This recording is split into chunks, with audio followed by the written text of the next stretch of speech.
This is the biggest lie in church history. For 1,500 years they've taught you Mary Magdalene was a prostitute, but I have the unedited gospel that proves she was something far more dangerous. In 591 AD, Pope Gregory fabricated the story to silence women. But in 1896, archaeologists dug up a banned gospel that changed everything. In this video, I will tell you the truth and why the church burned the evidence. How did this lie start? Let's take a closer look at how this lie began. In the Gospel of Luke, specifically chapter 8, Mary Magdalene is mentioned as a follower of Jesus who was healed by him. This is a significant role. She was one of the women who supported Jesus and his disciples. However, Pope Gregory I merged her identity with that of an unnamed sinful woman mentioned in Luke 7. With one sermon, he turned her into a prostitute for 1,500 years. Why did they do this? The question arises, why did Pope Gregory want to change Mary's image? The answer lies in her power and influence. Mary Magdalene was not just a follower, she was a leader.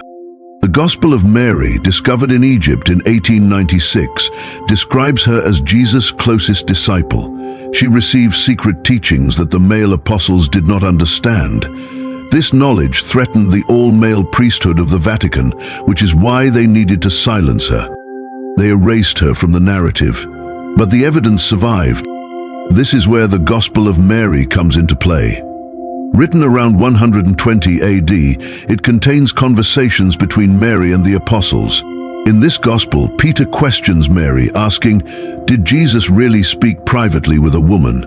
This indicates that even in the early church, there was discomfort with women holding positions of authority. Fortunately, Levi comes to Mary's defense, saying, "If the Savior made her worthy, who are you to reject her?" This statement highlights the belief that Jesus recognized Mary's worth and importance. He entrusted her with knowledge and teachings that others did not receive. After the crucifixion, the apostles were in a state of panic. It was Mary who calmed them, reassuring them with the words, "He prepared us to be fully human." This shows her vital role in the early Christian community. Early Christians even referred to her as Didascalia Apostolorum, which means the apostle to the apostles. The Didascalia, a Christian text from the 3rd century, indicates that she led prayer services. However, by 400 AD, the Church had deleted these references, further erasing her from history. The Vatican didn't just smear her, they replaced her.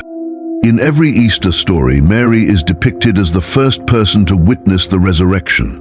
This important role should have solidified her status. But by the Middle Ages, artists began to portray her as a weeping harlot, not the leader Jesus entrusted with his message. This transformation was not accidental, it was a calculated decision to diminish her influence. This wasn't a mistake, it was policy. The Gospel of Philip, another ancient text, refers to Mary as Jesus' companion, a term that implied a spiritual equality between them.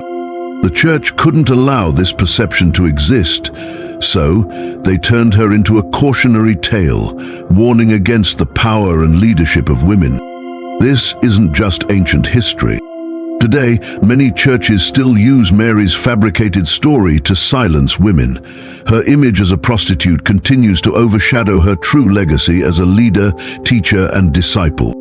The truth is documented in the Gospel of Mary and the Gnostic texts, as well as in the admissions of modern Catholic scholars who acknowledge that Pope Gregory's portrayal of her was a lie.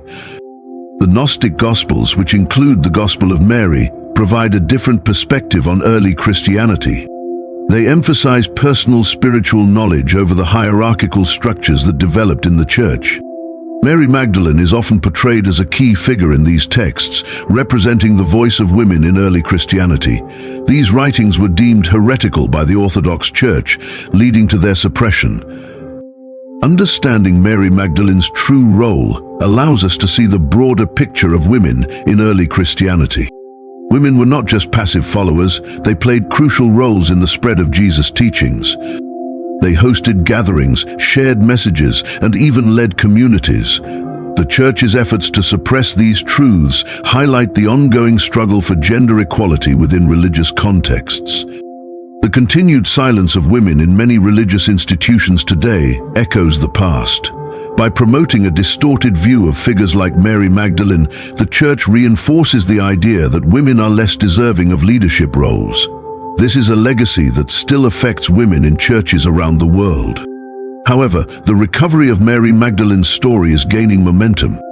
Many scholars, theologians, and activists are working to reclaim her legacy. They emphasize her importance as a leader and a teacher. This shift is crucial not only for understanding the past, but also for empowering women today. Reclaiming Mary Magdalene as a symbol of empowerment can inspire women to take on leadership roles in their communities. The Gospel of Mary shows that women were integral to the early church, and their contributions should be recognized and celebrated.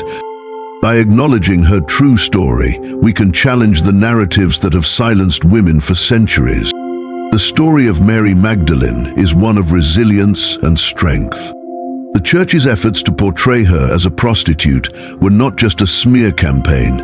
They were part of a larger strategy to maintain control over women. The truth, as revealed in the Gospel of Mary and other texts, shows that she was a powerful leader and teacher. Today we must honor her legacy by continuing to fight for the rights and recognition of women in all aspects of life, including religion. The truth is here, in the Gospel of Mary, in the Gnostic texts, and in the growing acknowledgement among scholars that Pope Gregory lied. It's time to reclaim Mary Magdalene's rightful place in history, not as a fallen woman, but as a powerful apostle of Christ.